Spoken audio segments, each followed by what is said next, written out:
So you made a decision to finally cut back on the added refined sugar in your life, or maybe even eliminate it altogether. But now the question is, how and where do you start? Your girl's got your back. And I'm here to offer you 4 ways you can actually cut back on your intake of sugar for 2025.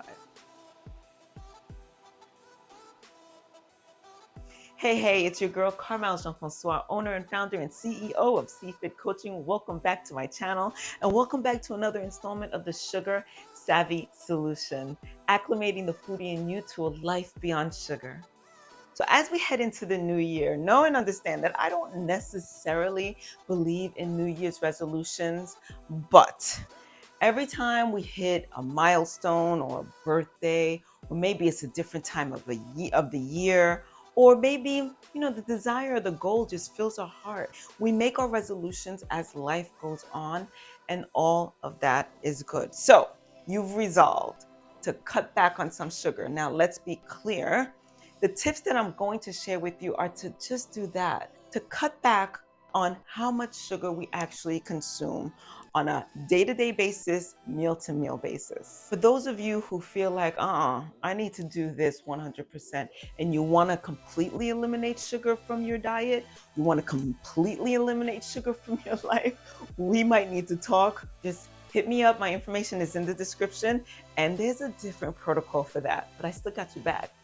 Tip number 1, read your labels. I know it's tedious, but it's super, super important that you take the product that you see on whatever shelf that you're looking at, you turn that package around and you read what the nutrition label says. Now, we're looking directly at the ingredients. It's important that we do that because that's where you'll know if there's actually sugar in this particular product. Now, unfortunately, it gets a little tricky from there because when you turn it around, you might not always see the word sugar. Sugar is actually hidden in all different types of words, and sometimes it's a little bit hard to discern what's sugar and what might be an actual ingredient. I'm going to tell you some of the key ways you can tell if there's added refined sugar in your food product. Now, some of the sugars you might recognize right off the bat. We have honey, molasses, agave, cane sugar, high fructose corn syrup, and also you might see syrups, right? You'll see it listed as cane syrup or beet syrup. They're all refined sugars. Now, you might also say, yeah, but that's natural sugars. Why is that bad? Well, there's a lot of natural things that's bad that we won't necessarily want to consume, like arsenic, petroleum. They're not things we want to necessarily consume. And another note on that is the problem lies in the fact these are actually added to the foods that we are looking to consume, sometimes making a sweet food even sweeter than it needs to be. So when it comes to looking for sugar in the labels, we also want to look for dextrose, maltose, fructose.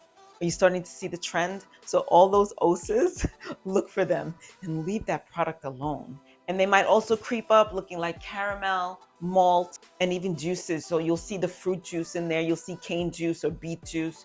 All of those are added sugars. Tip number 2, swap candy for fruit. I know it doesn't sound like much fun, but if you give your palate a chance, it will find sweetness in, let's say, California raisins instead of maybe a chewy candy or a gummy, or dates.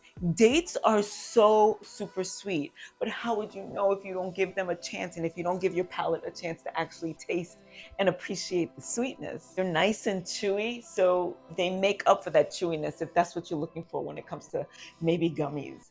And carry around some tangerines with you, so if you feel like you want something sweet and juicy, you could just tear into a tangerine. They're delicious. Tip number 3, I'm going to stay on fruits for a while. I'm going to say for tip number 3, choose fresh fruit over canned fruit or packaged fruit. When they're canned or packaged, they tend to be kept in a syrupy kind of liquid, which has, you guessed it, added sugars. So you don't want to necessarily consume all that extra. Besides, fresh fruit, how could you go wrong? A fresh apple is a fresh apple, right? Or frozen fruit is just a frozen fruit. They literally take them off the stem off the vine, wherever it came off from, and they flash freeze them. They freeze them instantly. So sometimes, believe it or not, the frozen fruit is actually more nutritious than the fresh fruit. Tip number 4, beverages. So we're talking sodas, fruit juices, teas, coffee. We're talking, did I say fruit juices? And I mean even freshly squeezed fruit juices. Freshly squeezed stuff, not necessarily that there's added sugar in there, but they've removed all the fiber. So all it is really sugar water. It's really sugar juice, but that's another conversation. But just be wary of those. So we're going back to the beverages, energy drinks, sports drinks, flavored water, fruit drinks, and even alcohol. Beverages are the fastest way to get sugar into our bodies. And usually most of the sugar that we consume during the course of the day comes from the things that we're drinking. I was already consuming a lot of chocolate, a lot of candy, cookies, etc. during the course of my day.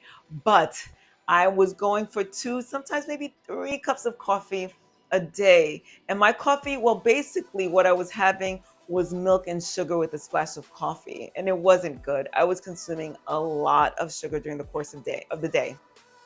I was addicted. I couldn't keep away from the stuff. And I found that when I gave up the sugar, coffee wasn't as much fun for me. So it was actually easy. It was an easier transition than I thought it was. So I say all that to say, give yourself a chance. Give your mind a chance to kind of release yourself from the shackles of the cravings that might be affecting it day in and day out. Give your body a break from the work it has to do in order to rid your body of all the sugar that you're taking in. Give your palate a break from over consuming the stuff and to overstimulating our palate with all of the sugar that we consume during the course of the day, and give it a chance to reset so that we can appreciate fruits and vegetables that already come with sweetness from nature that we might not have appreciated before because, again, we're walking around with overstimulated taste buds. I have a bonus tip for you, and that bonus tip is just to consume your fruits and your vegetables.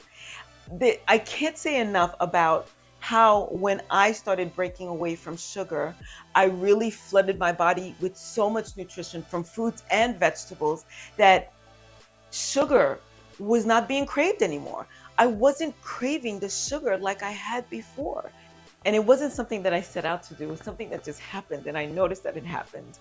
And I was like, ain't that something? So that's what I wish for you in the new year. If you have resolved to kicking your sugar habit and cutting back on how much sugar that you're consuming, or even if you're considering eliminating it altogether, we need to talk, then work on making sure that you fill your body up with nutrition. That's something that I'm always going to repeat to the day that I die because that's what worked for me. I'm Coach Carmelle, wishing you a happy new year, wanting us all to be savvy about our sugar. Hopefully 2025 is the year where you finally kick those sugar cravings and do it successfully.